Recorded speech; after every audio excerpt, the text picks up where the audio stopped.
Meus irmãos, vamos abrir a palavra do Senhor, Filipenses capítulo 1. No último encontro nosso, nós vimos a origem da igreja em Filipos e ali a ação soberana de Deus, guiando o apóstolo Paulo e seus companheiros àquela cidade, onde lá também, soberanamente, Deus abriu o entendimento, agiu no coração daqueles que ouviram a palavra, sendo a primeira Lídia, depois sua família, depois o carcereiro, também com a sua família, e ali temos dois exemplos de conversão, onde Deus agiu soberanamente. Também vimos a soberania de Deus manifesta na medida em que o apóstolo Paulo tirou aquele espírito, imundo, daquela moça, aquela jovem adivinhadora, mostrando também o poder de Cristo, e de igual modo quando eles foram libertos do cárcere, o que levou o carcereiro a temer, inclusive desejou morrer, não é? Ele queria se suicidar em face do que tinha acontecido. Então, o início da igreja em Filipos é marcado por esta ação soberana de Deus. Passa o tempo, provavelmente cerca de 10 anos, o apóstolo Paulo dá prosseguimento ao seu ministério, mas agora ele se encontra preso em Roma. E de lá, provável local, ele escreve esta carta à igreja. Isto porque ele julgava que, pelo menos, algumas situações precisariam ser pontuadas nesta carta.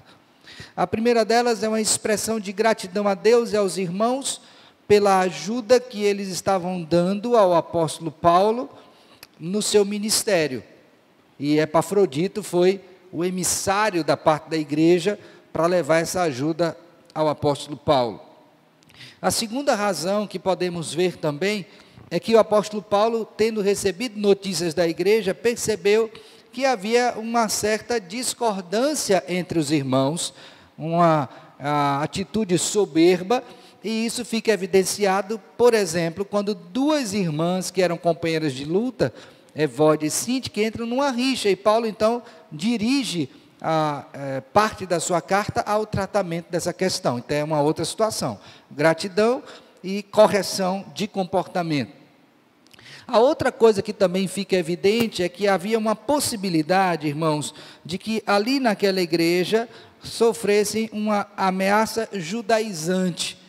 Os judaizantes eram aqueles que de alguma forma vinham e ingressavam na igreja tentando implementar o procedimento judaico como uma questão normativa para a igreja, especialmente a igreja gentílica. E Paulo então vai combater isso e mostrar que isso não tem o valor que eles julgavam dar. Ok? E além disso, temos mais duas coisas. A segunda é exatamente o fato de que o apóstolo Paulo queria que aqueles irmãos se desenvolvessem espiritualmente. E isso, logicamente, passava por um desenvolvimento em santidade. E aí você vê no capítulo de número 2, não é? Desenvolver a vossa salvação com temor e tremor. Então, todas estas coisas o apóstolo Paulo teve ciência e vai tratar de todas elas. Mas a ênfase maior de tudo isto é que o apóstolo Paulo quer mostrar que uma vez que você é um cristão, que você tem o verdadeiro evangelho, a despeito de todas essas dificuldades, você precisa aprender a ter uma vida cheia do fruto do Espírito Santo e na manifestação que diz respeito à alegria. Então, não há como alguém que tem o verdadeiro evangelho, que foi alcançado, não ter uma vida o quê? Alegre, uma vida com contentamento, e contentamento aqui não é sinônimo de alegria, por favor, mas exatamente dessa ação do Espírito Santo de Deus, dando esta qualidade ao crente. Agora nós vamos, tendo visto o início dessa carta, esse preâmbulo, o início da igreja, digo esse preâmbulo à carta, vamos analisar hoje os versos de número 1 e 2 do capítulo 1 de Filipenses, tá bom? Então nós vamos orar, e logo em seguida eu farei a leitura desta porção. Senhor Deus, nessa noite nos debruçaremos mais uma vez sobre esta carta destinada a esta igreja e pedimos que o Senhor, o Espírito que conduziu o apóstolo Paulo a este registro, também haja em nós, ó Deus, iluminando-nos para compreendermos o que aqui está posto. de tal sorte que, a partir disto, vejamos então o Senhor agindo em nós, a tua boa mão e nos conduzindo a uma vida em santidade, como o Senhor requer de cada um de nós. Assim te pedimos em Cristo, com gratidão e perdão dos nossos pecados. Amém. Amém. Diz assim a palavra do nosso Deus, Filipenses 1, 1 e 2. Paulo e Timóteo, servos de Cristo Jesus, a todos os santos em Cristo Jesus, inclusive bispos e diáconos que vivem em Filipos, graça e paz a vós outros, da parte de Deus nosso Pai e do Senhor Jesus Cristo. Amém. Meus irmãos, meu intento hoje é falar sobre o seguinte tema: dos servos aos santos, a saudação apostolar aos crentes em Filipos. É marcante o fato que essas duas características, elas aparecem nesta saudação que o apóstolo Paulo faz a esta igreja iniciando a sua carta. A primeira característica marcante é exatamente a forma como o apóstolo Paulo, juntamente com Timóteo, se identifica aqueles crentes. Todos bem sabemos que aqueles crentes em Filipos sabiam que o apóstolo Paulo era um apóstolo. E ele poderia muito bem se identificar desta forma, como fez em algumas das suas cartas. Todavia, a preferência do apóstolo Paulo, ao iniciar esta carta, não é se identificar como um apóstolo, mas como um servo. Com isso, ele não está entrando em contradição, dizendo que por ser apóstolo não seria servo, ou vice-versa. O que ele está dizendo é que, como apóstolo, ele também era o quê? Servo do Senhor. Hoje à noite, eu queria que você, por favor, acompanhasse comigo, nós fizemos a leitura do texto de 1 Coríntios, capítulo de número 7. E no verso de número 22 de 1 Coríntios 7, o apóstolo Paulo faz uma colocação, aludindo ao fato da seguinte realidade: quando alguém é chamado em Cristo, se ele for um escravo, então se ele for chamado sendo escravo, ele se torna agora o quê? Livre em Cristo. Ele era escravo de homens, foi chamado pelo Evangelho, agora ele é o quê? Livre em Cristo. Se ele era livre, do ponto de vista humano falando, e foi chamado em Cristo, agora ele deixou de ser livre e passou a ser o quê? Escravo de Cristo, ou servo, seria outra tradução. Então, no verso 22 de 1 Coríntios 7, você pode ler o seguinte: porque o que foi chamado no Senhor sendo escravo, é liberto do Senhor. Está vendo? Era escravo, agora é o quê? Liberto do Senhor. Mas ele continua sendo escravo de homens. Mas é livre. É o mesmo exemplo de Onésimo com Filemão. Continuou sendo escravo, mas era um irmão, era livre em Cristo. E aí ele prossegue dizendo: semelhantemente, o que foi chamado sendo livre, não era escravo de homens, é escravo agora de quem? De Cristo. Então, quando o apóstolo Paulo se dirige a esses irmãos em Filipos, ele se identifica como um escravo de Jesus Cristo. E não somente ele, mas também quem? Timóteo. Por isso que está no plural.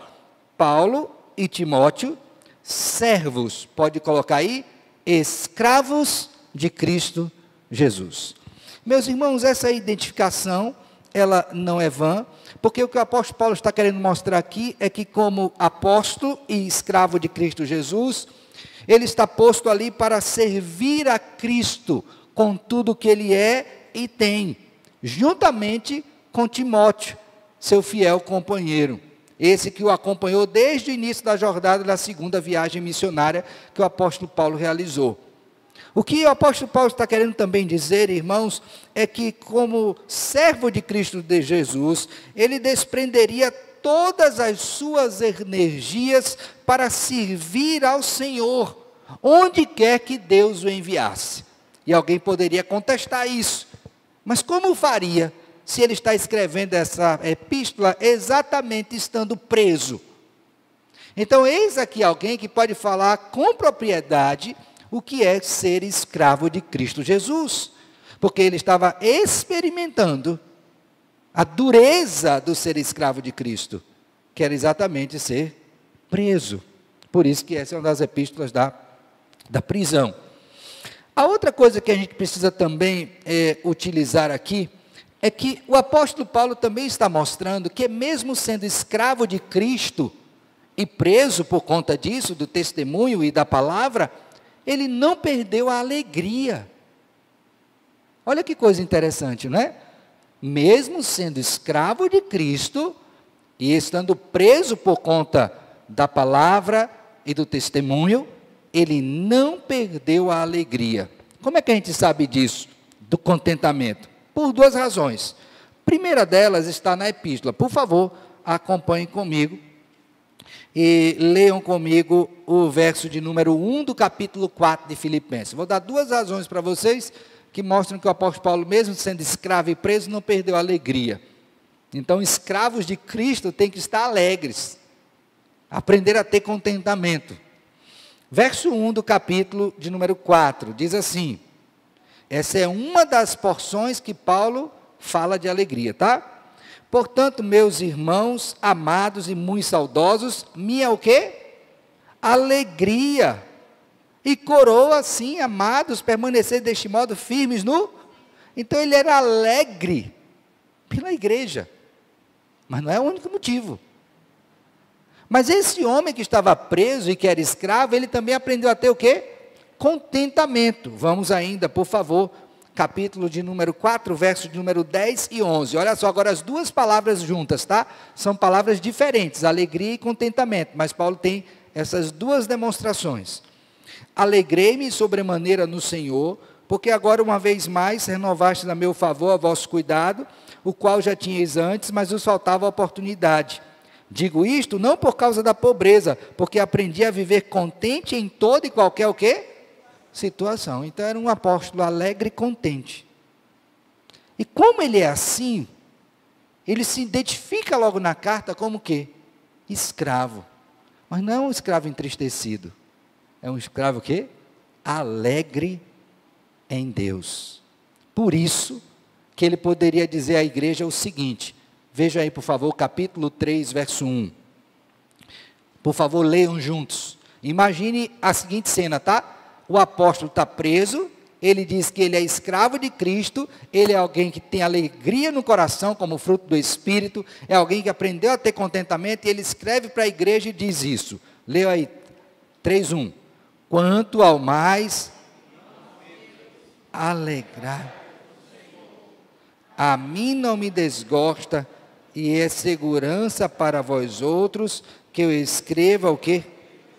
O que é porque é a mesma coisa? Alegrai-vos no Senhor. Então, irmãos, quando Paulo diz, olha, eu sou escravo de Cristo, ele entende que tudo dele é de Deus, a vida dele é de Deus, a vida dele é de Cristo, porque Cristo deu a sua vida por ele, e que esta vida vivida em Cristo não é uma vida infeliz, mesmo passando por dificuldades. Daí então você entende a profundidade desta identificação. Paulo e Timóteo, servos de quem? De Cristo Jesus. A terceira coisa que eu gostaria de destacar, irmãos, desta perspectiva de servos, é que, como servo escravo, ele deveria se submeter ao Senhor. Ó, tudo que ele era e tinha era de Deus. Ok, é um ponto. Mesmo preso, como servo, tinha alegria e contentamento. E a terceira e última coisa, que valia tanto para ele quanto para Timóteo, é que ele estava submisso ao seu Senhor. Note bem isso, tá? Uma coisa é eu dizer que tudo que tenho e sou é do Senhor. Outra coisa é eu pegar essas coisas e submeter a Ele. Então, a terceira coisa que é importante destacar aqui, é que como servo de Cristo Jesus, Paulo era submisso à vontade do Senhor. Como é que a gente vê isso na carta? Por favor, vamos agora comigo para o capítulo 1, verso 21 de Filipenses. Capítulo 1, verso 21. Abriram? Vou ler a partir daí. Porquanto, para mim, o viver é Cristo, e o morrer é o quê? É lucro. Entretanto, se o viver na carne traz fruto para o meu trabalho, já não sei o que é de escolher. Ora, de um e outro lado estou constrangido, tendo desejo de partir, estar com Cristo, que é incomparavelmente melhor. Mas, por vossa causa, é mais necessário permanecer na carne. E convencido disto, estou certo de que ficarei e permanecerei com todos vós para o vosso progresso e gozo da fé, a fim de que aumente quanto a mim o motivo de vos gloriardes em Cristo Jesus, pela minha presença de novo, o quê? Convosco. E aí ele exorta os crentes: vivei acima de tudo por modo digno do evangelho de Cristo. Então, irmãos, não era só dizer que eu sou de Deus, é se submeter a Deus. Não é só dizer que é escravo, é ser um escravo de Cristo, que tem um fruto do Espírito, a alegria. E eu não estou dizendo que ele tinha só esse, mas é esse que fica evidente nesta carta. Então, de servos para santos. Estes são os servos, tanto o apóstolo Paulo, quanto também Timóteo. Agora, uma outra coisa importante, irmãos, que nós devemos ter em mente, quando olhamos estas coisas, é que o referencial que Paulo tinha para ser este servo, não era outro, senão o próprio Senhor Jesus Cristo. Servo sofredor. Agora vá para o capítulo 2, por favor, de Filipenses. Verso 5, vou ler a partir daí. Então você parava e, bom, eu entendi que Paulo, tudo que ele é e tem é de Deus, ele é um servo que tem alegria, tem contentamento, ele é um servo que submete, mas qual o referencial que ele tem para ter esse exemplo e seguir? Não é outro senão quem? Jesus Cristo. Vamos ver, verso 5? Tende em vós o mesmo sentimento que houve também em Cristo Jesus. Pois ele, subsistindo em forma de Deus, não julgou como usurpação o ser igual a quem? A Deus. Agora leia o 7. Antes, assumindo de escravo, tornando-se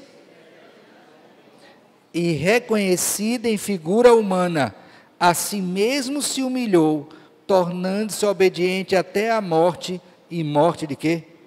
Então, por que Paulo podia ser um servo, a ponto de dizer: sede meus imitadores como eu sou de Cristo? Porque ele imitava Jesus no seu serviço.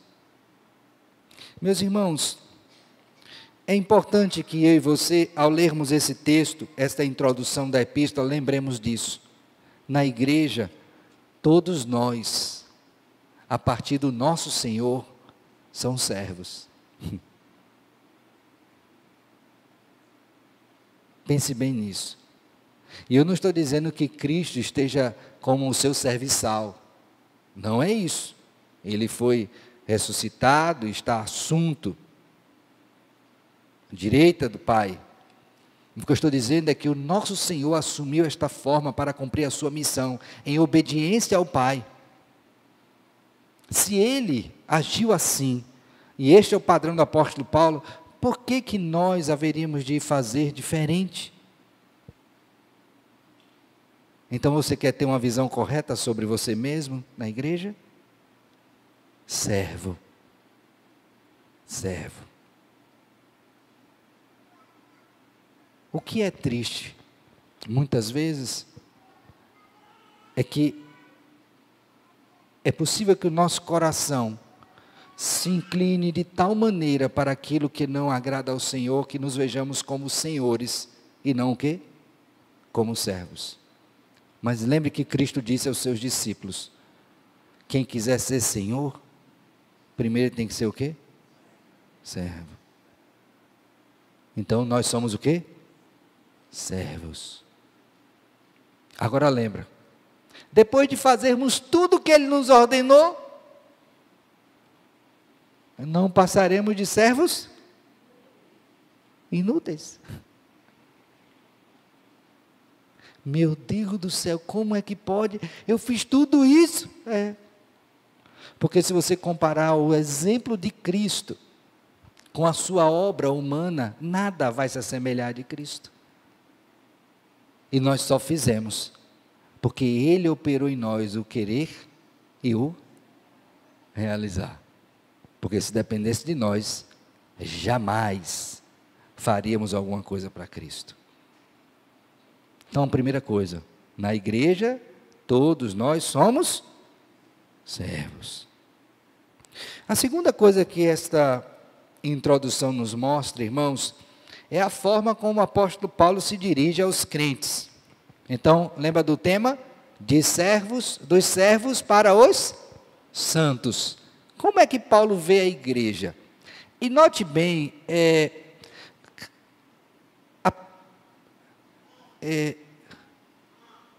a percepção fina que o apóstolo Paulo tem da igreja.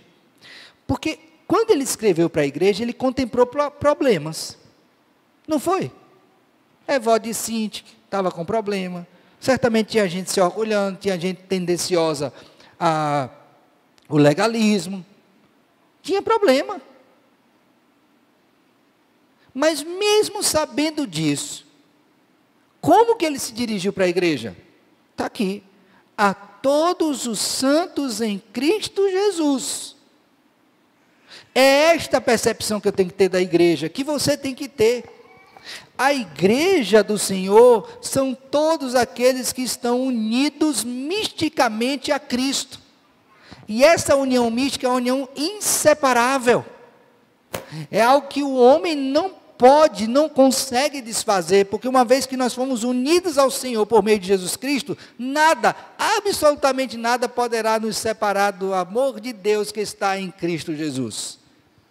Nós temos várias afirmações do Senhor nesse sentido, inclusive no texto. Por exemplo, se você ver comigo aí o verso de número 6 do capítulo 1, vai ver o apóstolo Paulo dizendo: estou plenamente certo de que aquele que começou a boa obra em vós, há de completá-la até quando? O dia de Cristo Jesus. É uma garantia. Então, quando Paulo se dirige para a igreja, ele sabe que tem pecadores, mas ele chama de quê? Santos em Jesus. E aqui santo é separado. Aquele que foi retirado do uso comum para um uso específico. Aquele que estava morto em seus delitos e pecados, que agora foi redimido pelo Senhor, e agora é um instrumento nas mãos de Deus. Santos em Jesus Cristo. E aqui eu quero trazer a sua memória, quando o apóstolo Paulo foi plantar essa igreja, Atos 16, que o Espírito Santo de Deus age soberanamente e converte Lídia e sua família e o carcereiro e sua família.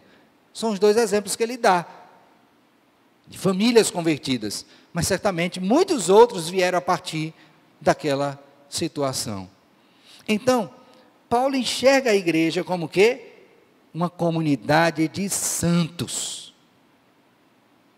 Então, eu tenho que me enxergar como servo. E enxergar o outro como santo. Então, quando eu estou servindo ao meu irmão, eu não estou servindo a qualquer um, eu estou servindo a quem? Aos santos de Deus. Estou servindo aos santos de Deus. Aqueles pelos quais Cristo Jesus morreu e verteu sangue precioso. Sangue que nos comprou. Por isso somos chamados de quê? De santos. Agora, note bem que esta categoria de santos envolve três perspectivas na igreja. Qual é a primeira? A primeira é mais geral, todos os santos. Mas logo em seguida ele diz, inclusive, o quê? Bispos e diáconos. Irmãos, os irmãos têm ideia de quanto tempo em média dura para uma igreja, né? Custa para uma igreja ser organizada no Piauí? A média. Tem ideia? Quantos anos mais ou menos? Em torno de 15 anos. A nossa aqui foi com 19. Hã? Como é? Tem uma que é mais de 30, né? Quando você toma uma pela outra, né? As que foram mais rápidas, que saíram da igreja, foram para outra, né? Eu acho que Pissarra é um exemplo desse, foi mais rápido, talvez o Jockey também tenha sido mais rápido, mas a média geral, assim, né? Nos últimos tempos aqui, 15 anos. É muito tempo, não é não? 15 anos. Tem com mais, tá? Essa igreja tinha no máximo 10. E ela já tinha presbíteros e já tinha o quê? Diácono, uma liderança constituída. Não me pergunte a membresia, eu estou dizendo que ela já era uma igreja organizada. A estrutura dela estava pronta. Presbíteros e diáconos. Então, quando Paulo se dirige, ele diz que se dirige aos santos. Então, os diáconos eram santos, como os irmãos eram santos, e os presbíteros também eram o quê? Eram santos. Então, era a comunidade dos santos. Era o conselho santo, aqui traduzindo para nós, o conselho santo, a junta diaconal santa e a membresia santa. Foi para estes que o apóstolo Paulo se dirigiu. Eu estou me dirigindo para aqueles irmãos que são separados. Separados não somente do sentido de serem santificados por Deus, mas separados para um serviço específico. E aí eu quero que você lembre de Atos capítulo 6, que foi a instituição dos diáconos, que surgiu exatamente para servir. Daí está a expressão lá, diácono, que é a ideia de garçom, né, traduzindo para o nosso aqui, servir as mesas. E presbíteros também, que foram instituídos. Paulo escreve à igreja em Éfeso, né, isso através da carta pastoral a Timóteo, dizendo como é que deveria fazer para a eleição de presbíteros ali, tanto em Éfeso, quanto para Tito em Creta. Então, uma igreja organizada é o conjunto dos santos. Quem são os santos? Os presbíteros, os diáconos e os membros. Tudo é santo. Todos foram separados por Deus para servir ao Senhor. Como quê? Como servos. São os santos servos de Deus. É assim que a gente tem que se ver, irmãos. Foi assim que Paulo olhou para a igreja. Por isso que ele diz, olha, aos santos em Cristo Jesus, inclusive bispos e diáconos que vivem em Filipos. Agora, preste atenção numa coisa. Não existe ninguém santo à parte de Cristo Jesus. Ok? Se não estiver em Cristo, aos olhos de Deus, não é santo. Ele pode ter até a conduta moral ilibada, né? Socialmente aceitável, mas santo, só os que estão unidos a Deus por meio de Jesus Cristo. Fora disso, não. Então, dos servos, para quem? Para os santos. Agora, o que é que os servos desejam para os santos? Veja comigo agora o verso 2. Duas coisinhas. A graça e a paz. O que é que a gente precisa entender disso aqui? Primeira coisa, a ordem. Ninguém terá paz com Deus se antes não tiver sido alvo da sua graça. Essa ordem é lógica. Somente pela graça de Deus é que somos reconciliados com Deus e podemos gozar o quê? Paz. Talvez isso aqui para você soe muito natural. Mas imagine uma pessoa que chega para você e diz assim, eu queria ter tanto paz na minha vida, eu tenho uma inquietação na minha mente, não é? Eu tenho um sentimento de culpa, e isso me atormenta. O que é que ela precisa? É de paz ou de graça? Ela precisa de graça, graça do Senhor. Porque se ela não tiver a graça da parte de Deus, jamais ela terá a verdadeira paz no coração. E ela pode fazer o que quiser, mas não vai dar jeito. Por quê? Porque a paz que excede todo entendimento é um fruto da graça de Deus na vida do pecador. Está claro isso aqui? Então o que é que Paulo quer? Que aqueles irmãos vivam em paz, mas antes seria necessário receber o quê? A graça do Senhor. Por favor, irmãos, abra comigo Efésios capítulo número 2, por favor. Efésios, capítulo 2. Olhe comigo aí o verso de número 4. Vou ler a partir daí. Mas Deus, sendo rico em misericórdia, por causa do grande amor com que nos amou, veja aí, mais Deus, está vendo? Esse mais está pondo em oposição o que vem antes. Filho da ira, portanto não tinha paz, com a graça que alcança e me torna filho de Deus, por meio de Cristo. E aí eu tenho paz. Então ele diz, olha, e estando nós mortos, verso 5, em nossos delitos nos deu vida juntamente com Cristo, pela graça sois salvos. Então, como é que eu posso gozar de paz com Deus? Somente se eu tiver sido alcançado pela graça de Deus. Lembre disso, tá? Só vai ter paz quem foi alvo da graça. Mas todos que são alvos da graça gozarão da verdadeira paz. Paz que excede todo o entendimento. Deixo-vos a paz. A minha paz vos dou. Não vou lá dou como o mundo a dá. Que paz é essa? A que flui, digo, da graça de Deus. Ok? Voltando então para Filipenses, para a gente concluir essa parte. Aí ele diz, graça e paz a vós outros, da parte de Deus, a origem, nosso Pai, e do Senhor o quê? Jesus Cristo. Vira a trindade aí nesse texto? Quem é que nos comunica a graça? O Espírito. Que vem de quem? Essa graça? Do Pai, por intermédio do Filho, a obra que ele realizou. Então o Espírito Santo de Deus, juntamente com o Filho bendito e com o Pai, o nosso amado Pai, age em nós e nos comunica da sua graça e da sua paz. Pastor, por que Paulo está desejando isso para a igreja? Por exemplo, Evódio e Sinti que estavam em guerra. Como é que eu posso dizer que estou em paz com Deus e vivo em guerra com meu irmão? Não é uma coisa complicada? Como é que eu vou fazer isso? Então eu preciso ter muita consciência daquilo que está posto aqui, no sentido de que as coisas que Paulo está desejando para a igreja são exatamente aquelas coisas que, como igreja, ela precisará para desenvolver aquilo que Paulo demandará dela: graça e paz da parte de Deus.